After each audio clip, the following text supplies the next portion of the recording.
अस्सलाम वालेकुम। कैसे हैं सब? खैरियत से हैं? थोड़ा सा अपने माइक्स म्यूट कर लीजिएगा थोड़ी देर के लिए तो अच्छा होगा।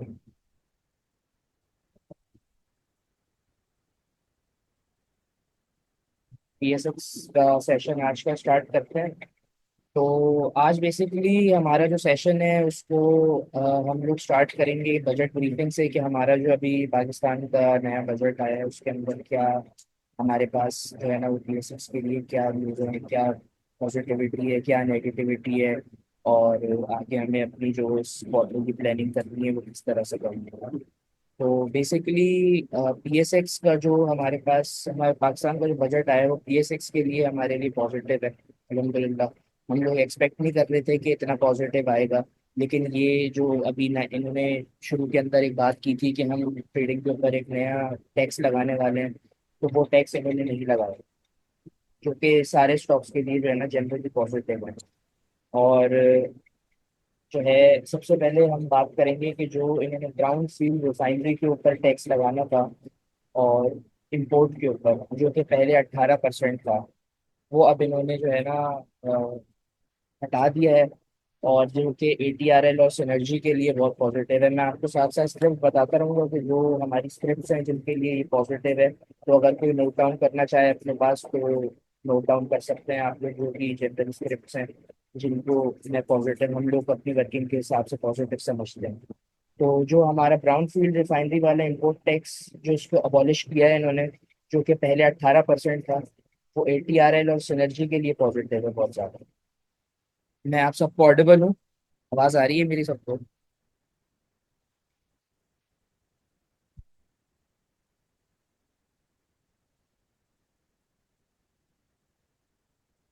सबको आवाज़ आ रही है गाइस?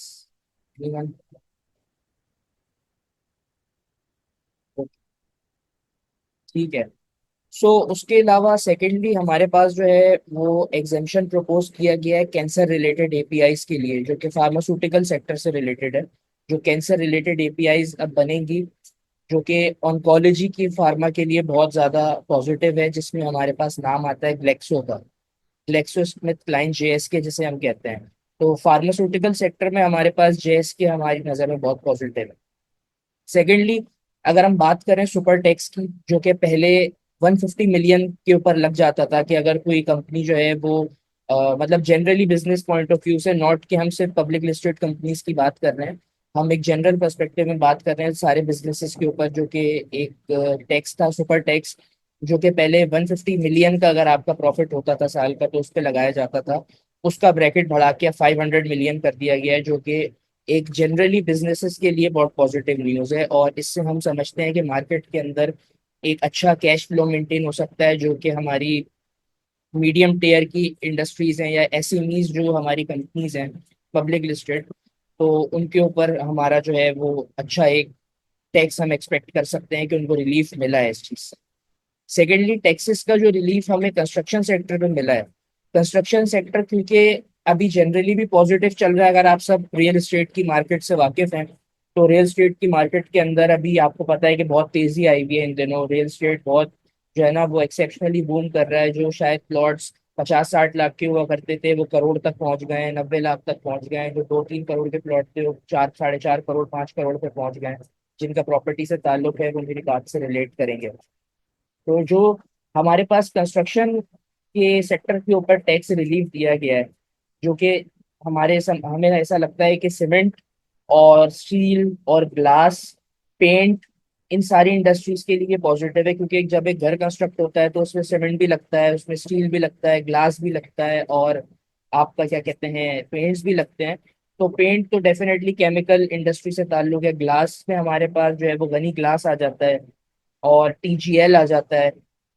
बाकी सीमेंट सेक्टर के अंदर जो पॉजिटिव न्यूज है, सीमेंट सेक्टर के अंदर हमारे पास डीजी खान सीमेंट हमारी टॉप पिक रही है हमेशा से सीमेंट सेक्टर की। डीजी खान सीमेंट बहुत पॉजिटिव है। सेकेंडली, फैक्टो सीमेंट बहुत पॉजिटिव है। एफएफसीएल, फौजी सीमेंट बहुत पॉजिटिव है। और कोहाट सीमेंट हमारी नज़र में बहुत पॉजिटिव है, जो कि ये सारे शेयर्स हमारी नज़र में अभी अंडर वैल्यूड थे अगर हम पी रेशो के हिसाब से भी इसको देखें तो।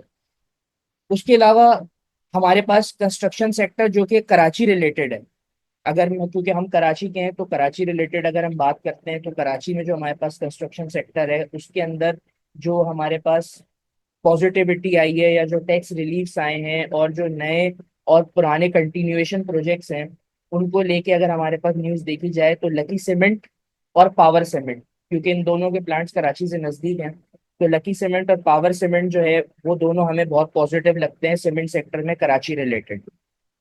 उसके अलावा हैदराबाद सखर मोटरवे जो M4 बन रहा है, उसको 30 बिलियन का बजट एलोकेट किया गया है, जो कि नूरियाबाद से जो भी नजदीक मिल्स हैं, जो कि मैंने आपको बताया कि लकी सीमेंट और पावर सीमेंट है, उनके लिए बहुत पॉजिटिव है डेफिनेटली ये न्यूज़ हमारे लिए।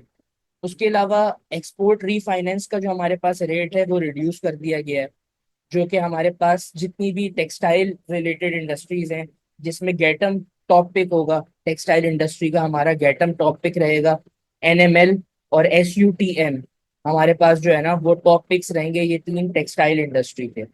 उसके अलावा जो हमारे पास कंस्ट्रक्शन रिलेटेड व्हीकल्स हैं, यानी कि जो हैवी व्हीकल्स हैं, जो कि हमारा गंधारा ऑटोमोबाइल्स, GHNI जिसे हम कहते हैं, बड़ा गंधारा, तो GHNI हमारे पास जो है ना वो बहुत पॉजिटिव नजर आता है, क्योंकि उनको CD जो उनकी होती है उसको 10% से रिड्यूस कर दिया गया है, तो उनके लिए भी बहुत बेनिफिशियल है। तो गंधारा हमें बहुत ज्यादा बुलिश लगता है आने वाले टाइम के अंदर, और इसका हमने ऑलरेडी टारगेट भी दिया हुआ है 1,000 रुपए का गंधारा का। ATRL का हमारा जो है वो 1,050 रुपए का टारगेट है, अभी 860 रुपए पे चल रहा है। ये मैं आपको थोड़ी ऊपर ऊपर की बातें बता रहा हूँ, क्योंकि मुझे डिटेल में बजट डिस्कस करना है, इसलिए इतना टाइम नहीं है कि मैं सबके टारगेट्स और स्टॉप लॉस डिस्कस करूँ।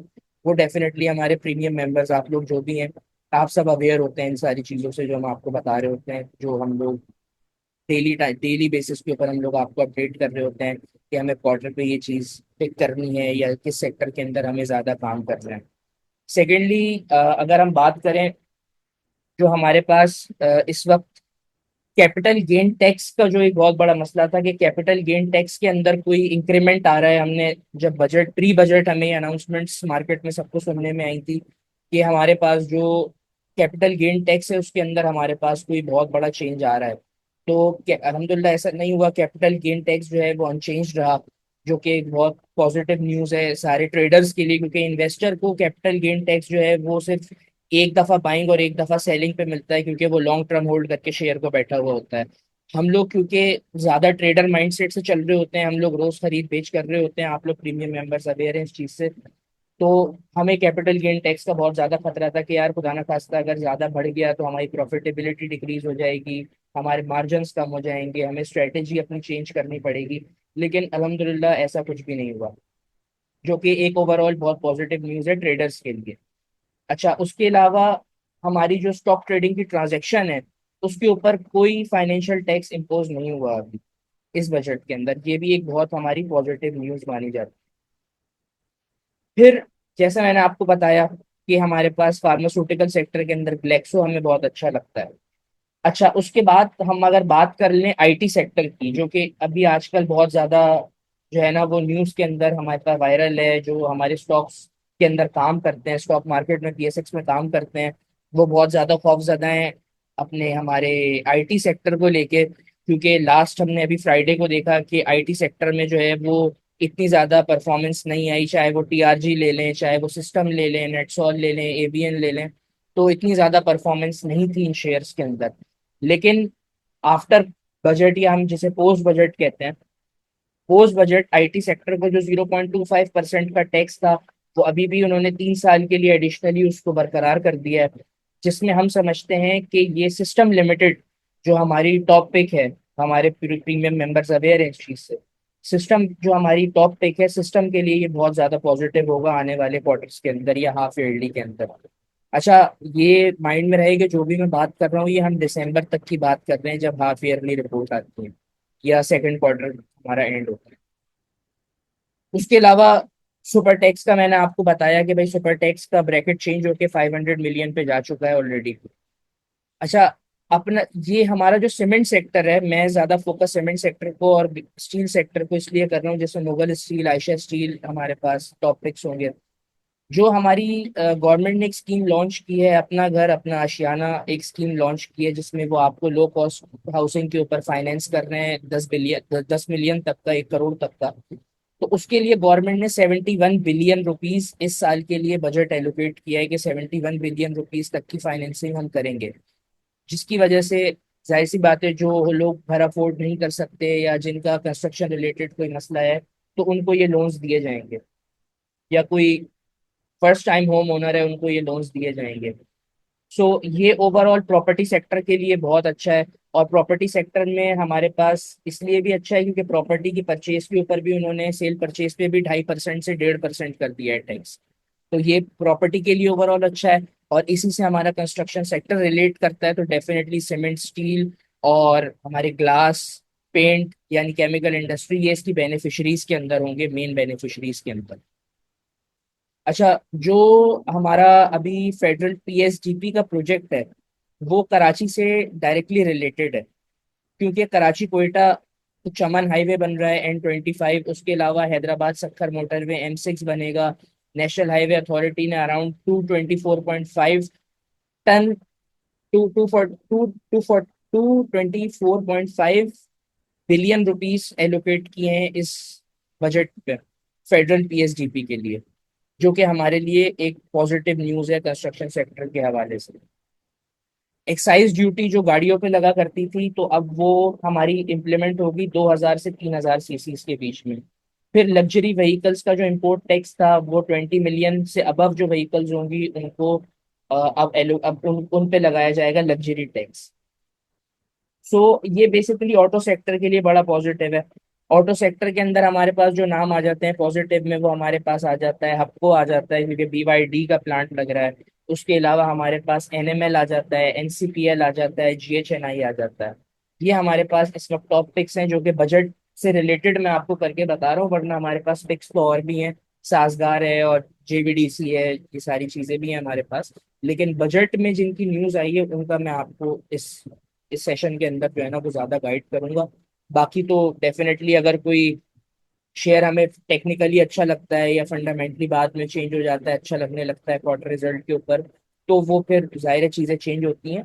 लेकिन फिलहाल बजट में जो मुझे नजर आ रही हैं चीजें, मैं आपको ज्यादा उन पे गाइड कर रहा हूँ।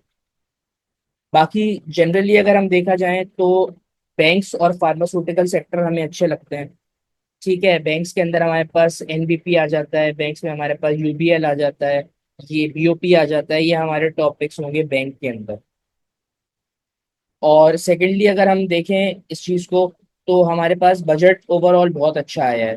मतलब हमें एक्सपेक्टेड नहीं था कि इतना अच्छा हमारे पास बजट आ जाएगा PSX के लिए, क्योंकि जाहिर है चीजें चेंज होती रहती हैं, गवर्नमेंट पॉलिसीज चेंज होती हैं, फंडामेंटल्स चेंज हो जाते हैं बाज दफा। तो बाकी अगर हम मतलब अगर हम PSX से हट के बजट के ऊपर बात करें, तो कॉरपोरेट टैक्स और एक्सपोर्ट टैक्स के अंदर हमें रिलीफ मिला है। बाकी सैलरीड इंडिविजुअल्स जो हैं उनको रिलीफ मिला है, उनको पहले जो टैक्स स्लैब्स थे वो चेंज किए गए हैं। अब जो 22 लाख से 32 लाख रुपए पर ईयर कमाता है उसको 23% से 20% के ऊपर ले आए टैक्स। और जो 32 से 41 लाख रुपीस कमाता है उसको 30% से 25% पे कर दिया गया है। जो 41 से 56 लाख कमाता है उसको 35 से 29% पे कर दिया गया है। और जो 56 लाख से 70 लाख पर ईयर कमाता है उसको 35% से 32% पे कर दिया गया है। और जो सरचार्ज आपके ऊपर लगता था उसको रिमूव किया गया है, जो 9% का सरचार्ज लगता था उसको एबॉलिश कर दिया गया है। और जो हायर इनकम टैक्स लैब्स हैं उनकी फिर हम बात नहीं करते, डेफिनेटली वो फिर एक लंबी बहस चली जाएगी, हमें और भी चीजें डिस्कस करनी है यहाँ पे। और जो हमारे पास 27 के बजट के टारगेट्स आए हैं, वो टारगेट्स मैं आपको थोड़े से बता देता हूँ गवर्नमेंट की तरफ से। आई डोंट नो कि वो पूरे होंगे या नहीं होंगे, लेकिन बताना मेरा फर्ज है, तो मैं आपको वो टारगेट्स बता देता हूँ। कि हमारा जो बजट साइज है उसका टारगेट है 18.7 ट्रिलियन। FBR की रेवेन्यू कलेक्शन का जो टारगेट है वो है 15.24 बिलियन। नॉन टैक्स इनकम वाले जो लोग हैं उनसे जो हमें कलेक्शन करनी है वो 5.33 बिलियन की है। बजट डेफिसिट हमारा जो है उसका टारगेट है 7 बिलियन, 7,020 बिलियन। और जो हमारे पास इंटरेस्ट रेट की पेमेंट है उसका 8,054 बिलियन का टारगेट है। डिफेंस का जो बजट है उसका हमारे पास 3,000 बिलियन का टारगेट है। पेंशन जो है उसका हमारे पास 1,170 बिलियन का टारगेट है। PSDP का 1,000 बिलियन का टारगेट है। जीडीपी का टारगेट 4% है, इन्फ्लेशन का 8.2% है, पीडीएल का हमारे पास टारगेट 1.68 ट्रिलियन है, बीआईएसपी की एलोकेशन जो की गई है वो हमारी की गई है अराउंड 838 बिलियन की, कस्टम ड्यूटी की 1.65 ट्रिलियन की, और सेल्स टैक्स की 4.92 ट्रिलियन की। तो ये बेसिकली हमारी बजट की डिस्कशन थी। तो इसमें अगर किसी को कोई क्वेश्चन हो तो आप मुझसे पूछ सकते हैं, फिर मैं ओवर टू अली करूंगा, वो फिर आपको आगे पोर्टफोलियो मैनेजमेंट और ये सारी चीजें जो है ना वो आगे आपको कैटर करेंगे। तो अगर किसी को कोई क्वेश्चन है तो आप मुझसे पूछ सकते हैं बजट के हवाले से।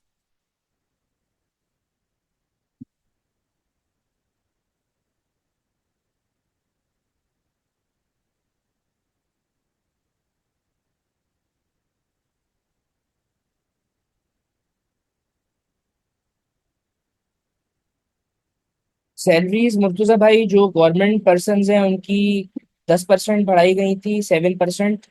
और पेंशन जो हैं वो 7% बढ़ाई गई।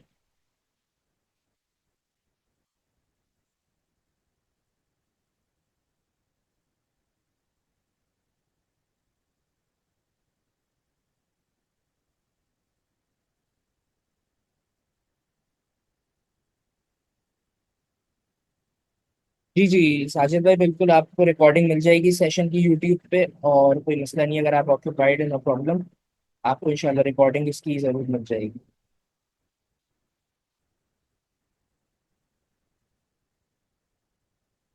गाइस एनीवन, कोई सवाल हो?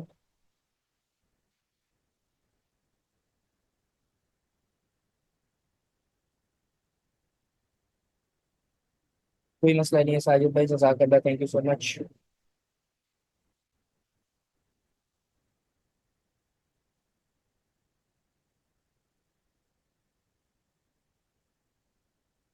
थैंक यू अली भाई।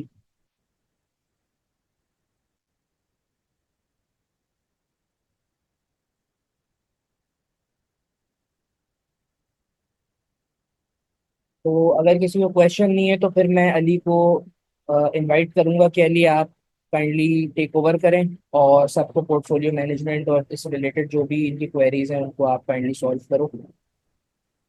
अस्सलाम वालेकुम। आवाज़ आ रही है? हाँ जी। ये तस्वुर, मीटिंग टाइम थोड़ा कम रह गया है। मीटिंग नई क्रिएट कर लेते हैं, फिर उसमें मैं पोर्टफोलियो मैनेजमेंट डिटेल पे समझा देता हूँ। ऊपर टाइम मेरे पास ठीक कम है। लिखा हुआ आ रहा है।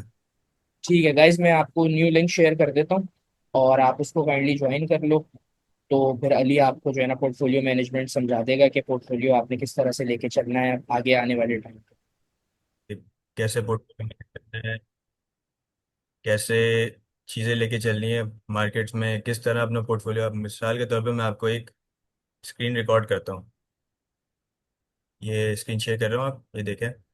इसके अंदर मैं आपको सारी डिटेल समझाता हूँ। आपके पास स्क्रीन शेयर हो रही है मेरी?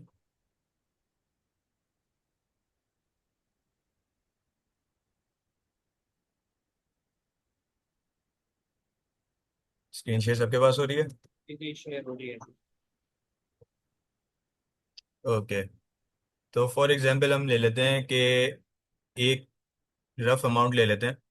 उसमें आपके हर बंदे के पर्टिकुलर सिचुएशन पे एक अलग मैटर करेगी, वो वेरी करेगी। लेकिन हम एक एस्टिमेट अमाउंट ले लेते हैं कि 1 मिलियन की, 10 लाख रुपए। सही है। तो आपका कैपिटल टोटल जो इन्वेस्टेड है वो 10 लाख रुपए है। आप इसको अब किस तरह इन्वेस्ट करेंगे, किस तरह पोर्टफोलियो यूजेज में लेकर आएंगे, अब वो चीज़ मेन गेम आता है। आप कोई ऐसा बंदा तो बहुत सारे हैं जो इन्वेस्ट कर देते हैं एक साथ पूरा।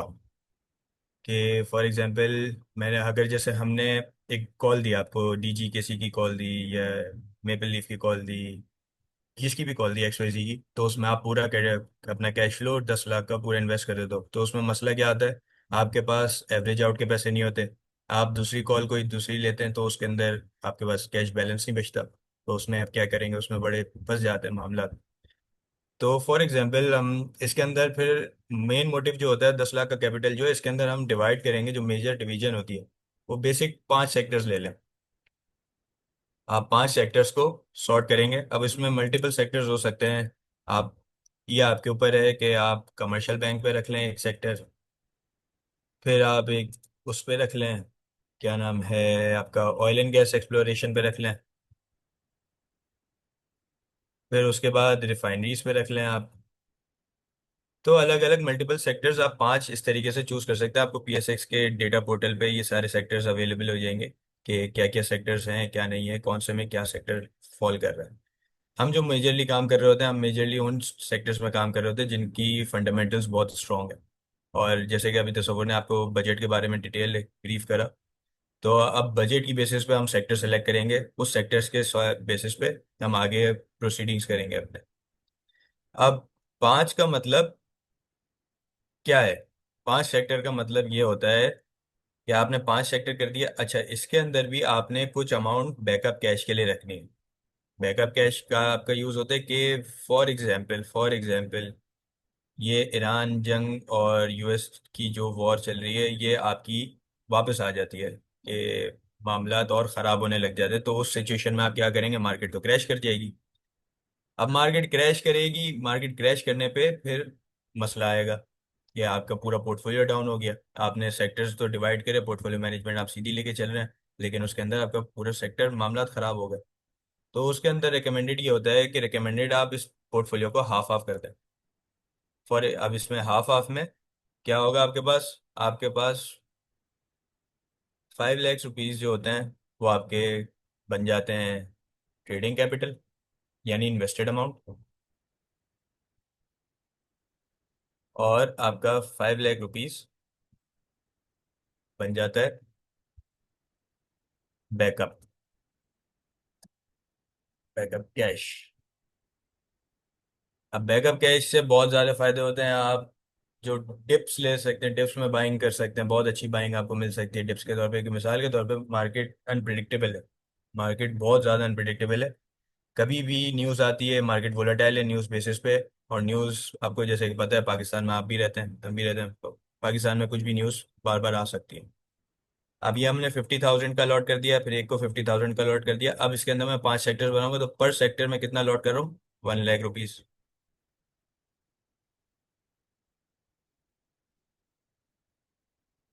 फिर उसके बाद आ जाते हैं, पर सेक्टर 1 लाख रुपीज अलॉट कर दिया मैंने। अब 1 लाख रुपीज अलॉट करने का मकसद क्या है? मैं एक साथ पूरी बाइंग नहीं करूंगा, स्टिल मैं वेट करूंगा। फॉर एग्जाम्पल, वेट क्या करना है? मैं टेक्निकल से कंफर्मेशन लूंगा। फंडामेंटली पहले तो सबसे पहले आपका कोई भी शेयर बाइंग करने से पहले जो हमारी टीम करती है, फंडामेंटल देखती है उसकी।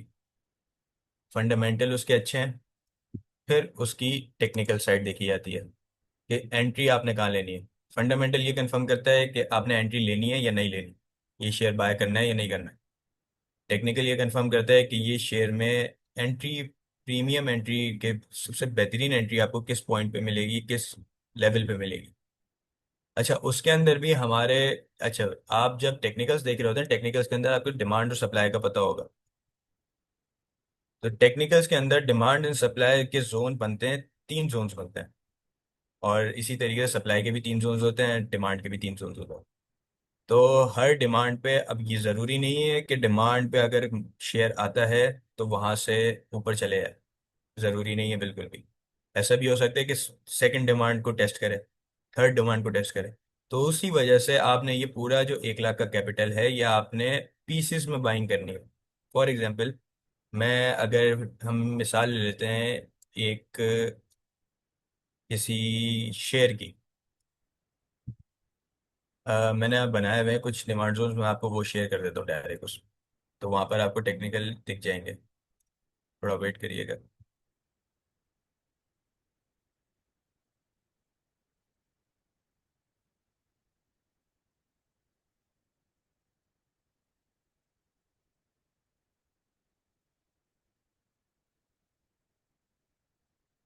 आपको स्क्रीन शेयर हो रही है? मैंने ट्रेडिंग व्यू पे स्क्रीन शेयर करी है आपको।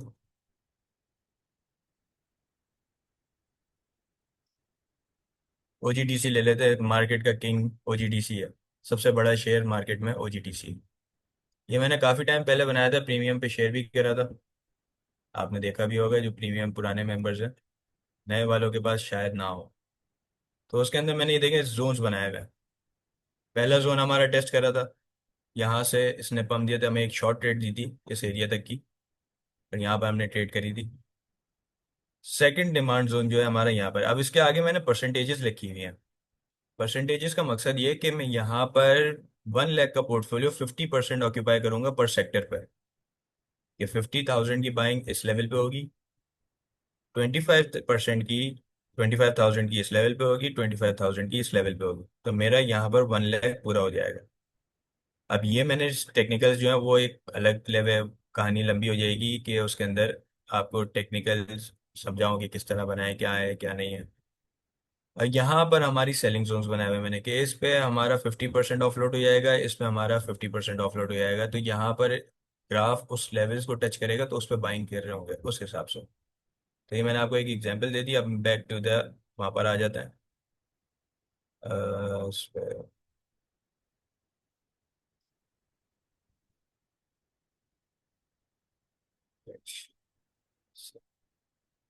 तो अब हमारे पास फंडामेंटल्स हो गए, टेक्निकल्स हो गए। आपने इसके अंदर बहुत सारी चीज़ें जो देखनी होती हैं फंडामेंटल्स के अंदर, आपके पास बेसिक्स क्या आ जाएंगी कि फंडामेंटल्स में आप क्या क्या देखेंगे। पहला, ईपीएस क्या है उसका। दूसरा, कैश फ्लो कैसा है कंपनी का। तीसरा, आप उसके अंदर पीई रेशो क्या देख रहे हैं। अच्छा, पीई रेशो एक कंपेयर टू सेक्टर होता है, और एक पीई रेशो होता है कंपेयर टू मार्केट। KC 100 जो इंडेक्स आप देख रहे हैं, इंडेक्स बहुत बड़ा रोल प्ले करते हैं शेयर की मोमेंटम पे। फिर उसके बाद, अच्छा इसमें आपने दोनों देखना होता है, पी में, दोनों में जो मैं इसमें आप में कंफर्मेशन मिलेगी फिर आप एंट्री लेते हैं। फिर उसके बाद इसकी फ्यूचर अलाइनमेंट्स क्या है, कि फ्यूचर में क्या पिटिशन, जैसे अभी तस्वर ने आपको बताया कि सीमेंट सेक्टर बजट में बढ़ सकता है, वो इसी बेसिस पे बढ़ सकता है क्योंकि पीएसडीपी में डेवलपमेंट होगी। पीएसडीपी में डेवलपमेंट होगी तो सीमेंट सेक्टर को फायदा होगा और स्टील सेक्टर को भी फायदा हो सकता है उसमें। लेकिन स्टील सेक्टर में बहुत कंपटीशन है, तो उसका फायदा इतना उस लेवल पे नहीं होगा जितना आपका फायदा होगा सीमेंट सेक्टर पे। तो ये फ्यूचर एक डेवलपमेंट थी, इसको काउंटर में लिया तो आपने फ्यूचर के अंदर एक, आपके पास एक मोमेंटम जनरेट हो गई कि हाँ ये अपसाइड जाना है। यहाँ से कंफर्म हो जाते तो इसमें फिर आप टेक्निकल्स करते हैं, टेक्निकल की एनालिसिस होती है सारी, तो उसकी बेसिस पे आप बाइंग सेलिंग जनरेट करते हैं। और अल्हम्दुलिल्लाह इस तरीके से बहुत अच्छा आपकी ट्रेडिंग कैपिटल सेफ भी रहता है, प्रॉफिटेबिलिटी भी रहती है। अच्छा, ये बैकअप कैश, ये मैंने एग्जांपल दिए, ये हर बंदे के पोर्टफोलियो से वेरी करेगा। ट्रेडिंग कैपिटल हर बंदे के एपेटाइट से वेरी करता है। मिसाल के तौर पे, अब जैसे कोई बंदा है बहुत ज़्यादा, जिसको पैसे चाहिए, उसको गेंस में ज़्यादा चाहिए, उसको गेंस कम नहीं चाहिए, हाई रिस्क पे खेलना चाह रहा है, तो उसका ट्रेडिंग कैपिटल ज़्यादा होगा, बैकअप कैश कम होगा। जिसको मीडियोकर चाहिए तो वो 50-50 लेके चलेगा, जिसको बिल्कुल सेफ साइड पे लेके चलना पड़ता है तो वो बैकअप कैश फिर ज़्यादा रखता है अपना, और ये कम रखता है। तो ये चीज़ें वेरी करती हैं आपकी रिस्क एपेटाइट पे, आपकी रिस्क लेने की सलाहियत कितनी है। अच्छा, अब कुछ लोग ऐसे भी होते हैं जो बोलते हैं कि भाई हमारे पास इतनी बड़ी अमाउंट तो नहीं है, 10 लाख नहीं है, तो हम कैसे ट्रेड करें, हम कैसे मार्केट में एंटर करें। तो उनके लिए होता है SIP प्लान। SIP का मतलब होता है सिस्टमेटिक इन्वेस्टमेंट प्लान। इन्वेस्टमेंट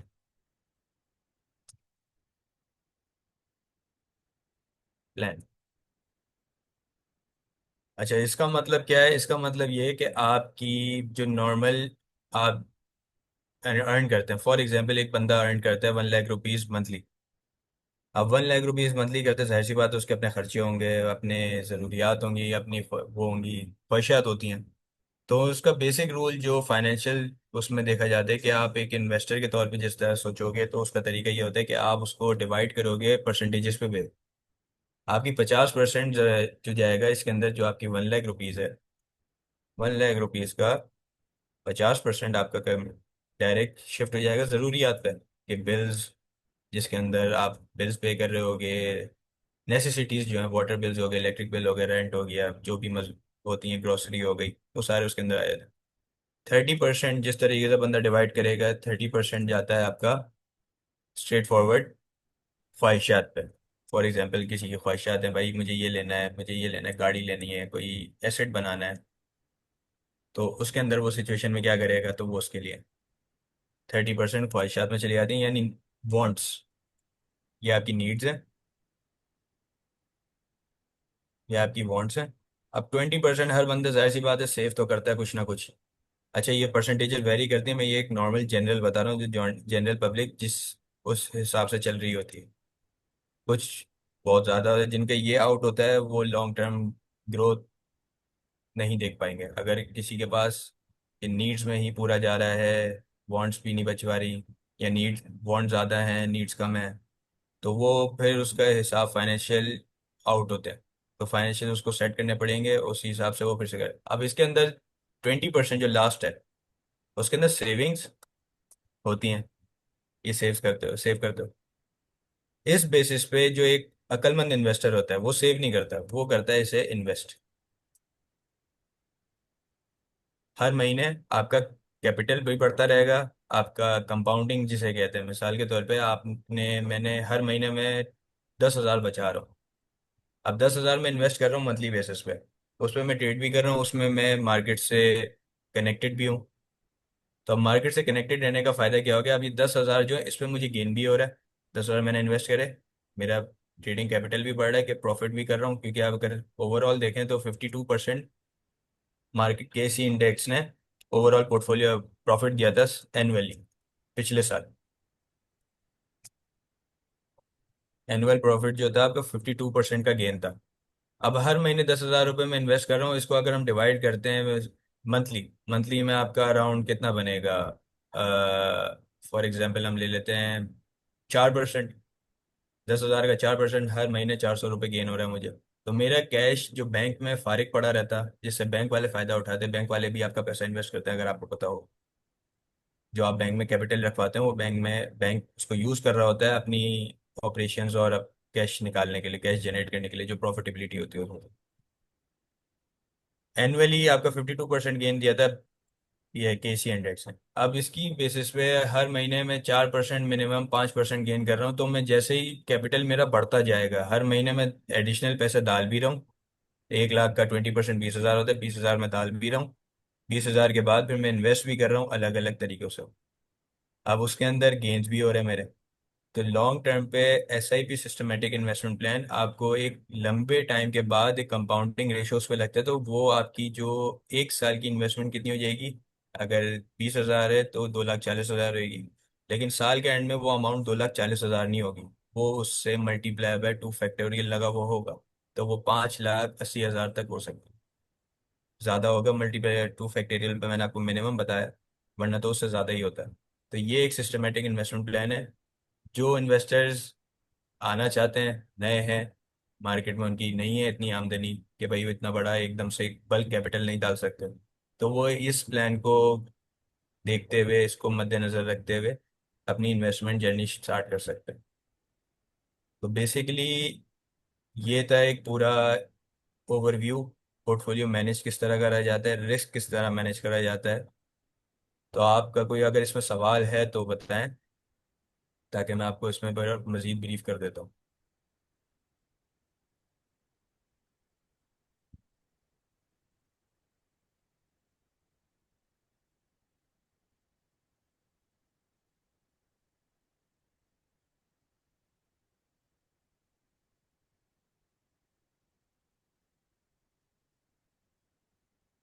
कोई सवाल है किसी का?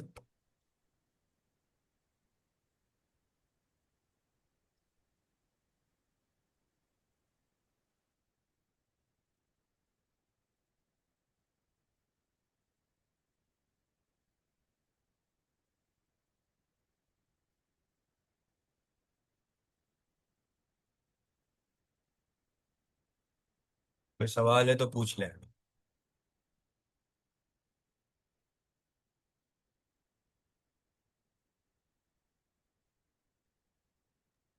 ये I think very well explained. और थिंक किसी का कोई सवाल होना तो नहीं चाहिए, लेकिन अगर किसी का है तो पूछ सकता है। मगर तुमने सारी चीज़ें, सारे एरियाज कवर किए।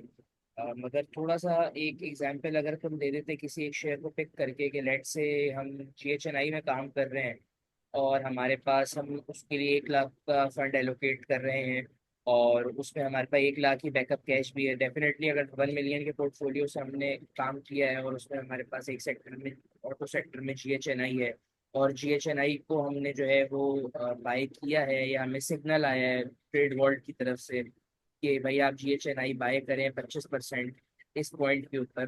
तो हमें फिर अपने फंड को किस तरह से उसमें एलोकेट करना है, थोड़ा सा अगर ये एग्जांपल दे देते आप हमें, उसके ऊपर अच्छा हो जाता फ्यूचर इसका बेसिक रेफरेंस। मैं आपको इस तरीका समझा देता हूँ, वापस मैं आपको स्क्रीन शेयर करूंगा। इसके अंदर आपको मैं डिटेल में ही समझा देता हूँ, टाइपिंग में ज़्यादा अच्छा समझ आता है। ये का तस्वर तुमने अच्छी बात बताई। ये भी मसला आता है कि भाई फंड एलोकेट किस तरह करें, क्या समझाएं, किस तरह नहीं करना है। तो फॉर एग्जांपल हम ले लेते हैं, हमारे पास एक शेयर है GHNI। काफ़ी अच्छा शेयर है, ये ट्रक बनाता है। इसकी अच्छा बिजनेस में इन्वेस्ट कर रहे हैं तो बिजनेस की आपको डोमेन भी पता होनी चाहिए कि क्या काम कर रहा है वो, पहला तो। GHNI के अंदर अभी ये शेयर ऑपरेट कर रहा है, आई थिंक 950 के करीब, ऐसा ही कुछ ऑपरेट कर रहा है। अब मिसाल के तौर पे अगर हमने, जैसे हमने GHNI की एक पास्ट कॉल दी थी 800 पे, बाय कॉल। उस पर हमने बाय कराया था 50%। सही है। अब 50% हमने बाय कराया है कैपिटल बेसिस पे। अब ये जो 50% हमने लिखा है ना, ये फोकस करने वाली चीज़ हो, इसको कैसे आपने ऑपरेट करना है। 50% का मतलब है कि हमारे पास, जैसे हमने एग्जांपल ली, हमारे पास पर सेक्टर पर शेयर एलोकेशन 1 लाख की है। सही है। ये हमारा तो मैं ट्रेडिंग कैपिटल है 1 लाख। हाँ, 1 लाख हमारा ट्रेडिंग कैपिटल है ठीक है, तो जो इसके आगे सेक्टर आप में ट्रेडिंग अलॉट। कैपिटल, इसके आगे ट्रेडिंग कैपिटल लिख दें और बैकअप कैश के आगे में बैकअप कैश लिख दें, ताकि फिर सबको इजी हो जाए सब। Thank you.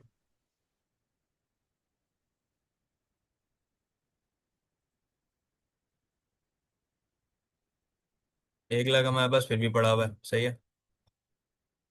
अच्छा, ये पर सेक्टर के हिसाब से मैंने डिवाइड करा है, जो मैंने आपको ऊपर बताया कि यहाँ पर हमारे पास एक सेक्टर के लिए पर सेक्टर बढ़ रहा है। तो ये एक सेक्टर GHNI का सेक्टर है, ये ऑटोमोबाइल सेक्टर में आता है। तो ऑटोमोबाइल सेक्टर में मैंने GHNI अगर पिक करा, तो GHNI के इन्वेस्ट करने के लिए तो मैं 1 लाख रुपए मैंने ट्रेडिंग कैपिटल रखा, 1 लाख रुपए मैंने बैकअप कैश रखा। तो उससे फ़र्क क्या आता है, उससे फ़र्क क्या आता है, ये बैकअप हो गया आपका।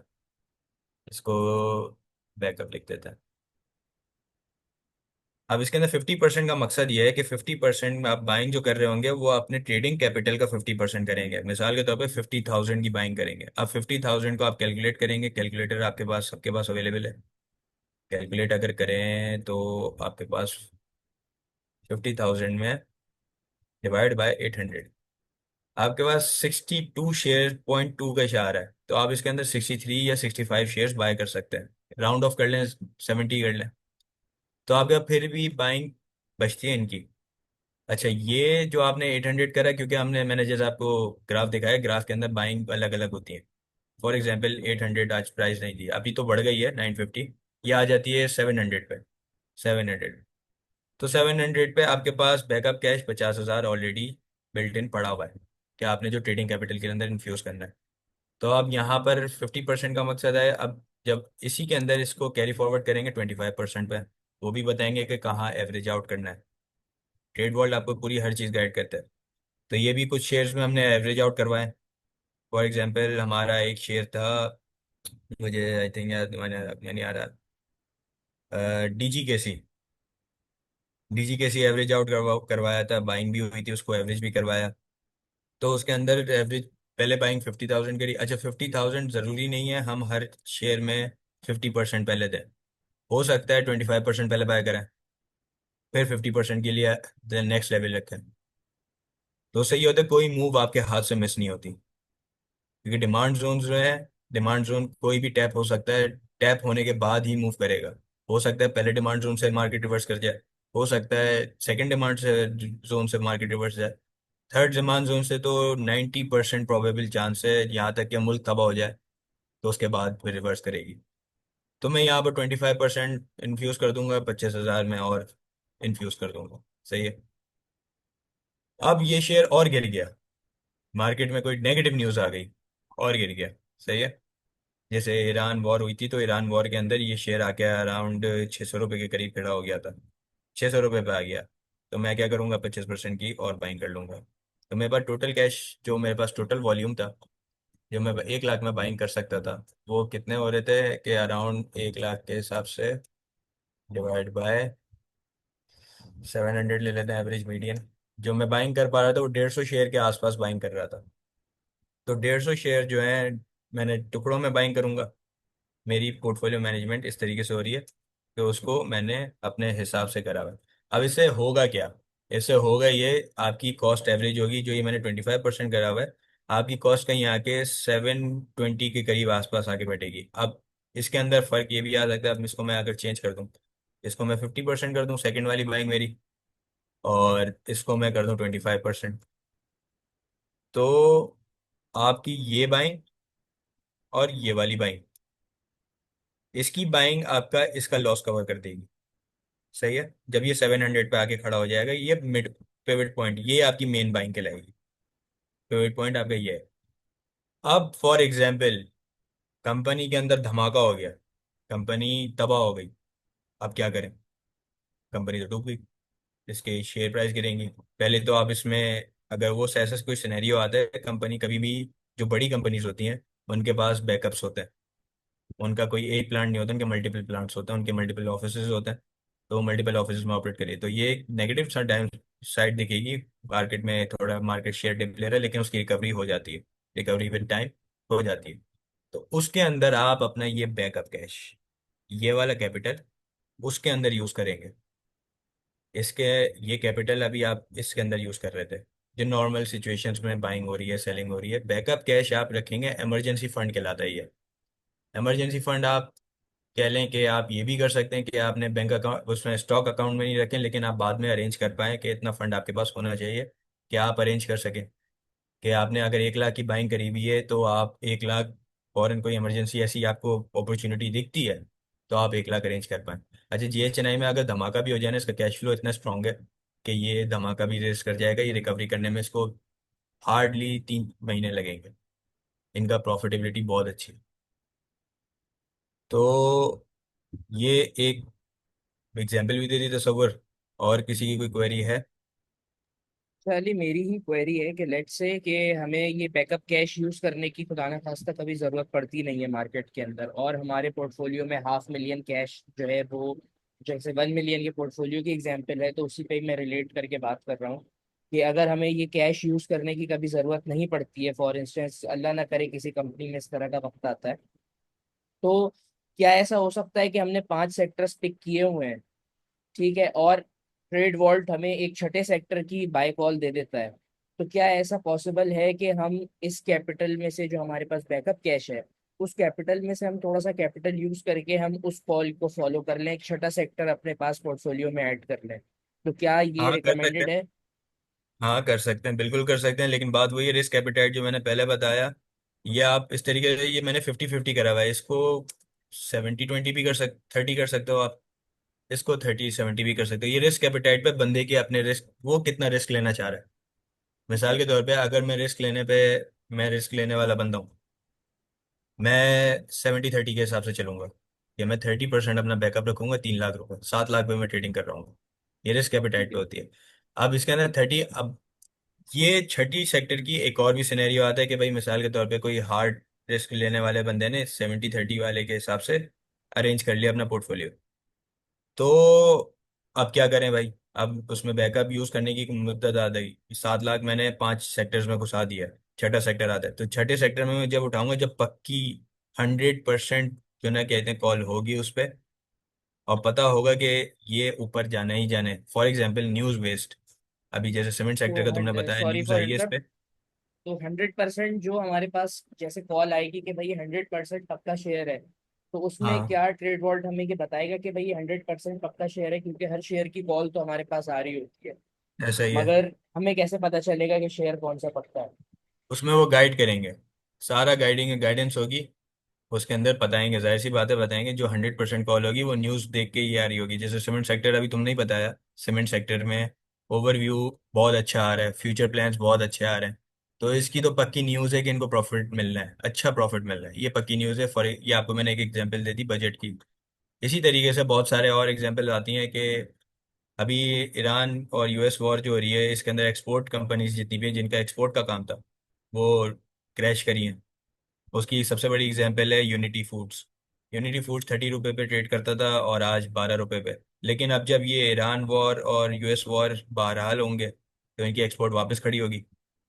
तो एक्सपोर्ट खड़ी होगी, एक्सपोर्ट खड़ी होने से फ़ायदा क्या होगा इनको लॉन्ग टर्म पे, कि इनके शेयर वापस वैल्यूएशन पे अब जाना शुरू होगा, प्रॉफिटेबिलिटी वापस रिकरिंग होगी। तो इस तरीके से आप वो ओवरऑल देख सकते हो कि बात ये है मार्केट का। आइडिया, आप उसके अंदर आप हमें कोई भी कॉल कह दे रहे हैं, आप पूछ सकते हो कि भाई कि क्या सीन है, इसको 100% कॉल है या फिर इसके अंदर थोड़ा रिस्क है, रिस्क एपेटाइट है। तो उस हिसाब से आप अपना क्या पोर्टफोलियो मैनेज करके चलोगे। अब ज़रूरी नहीं है 5 सेक्टर्स में करें, आप 6 में भी कर सकते हैं, आप 7 में भी कर सकते हैं, वो आपके ऊपर है। वो आपके ऊपर हम लोग छोड़ते हैं। तो ओवरऑल रिकमेंडेड तो 5 सेक्टर्स होते हैं, मिनिमम 5 सेक्टर्स में आप काम करें मिनिमम। ये सही होता है, एक सेक्टर डाउन जाए तो दूसरा सेक्टर आपको कवर कर रहा होता है, तो आपका पोर्टफोलियो ओवरऑल प्रॉफिटेबल में रहता है। तो यही था वो बस पोर्टफोलियो मैनेजमेंट। अगर इसमें मैं फिर क्लोजिंग करता हूँ। अगर आपने कोई अभी भी कोई सवाल किसी का रह गया हो, कोई हो तो वो आप पूछ लें, वरना फिर यहाँ पर हम मीटिंग एंड करते हैं।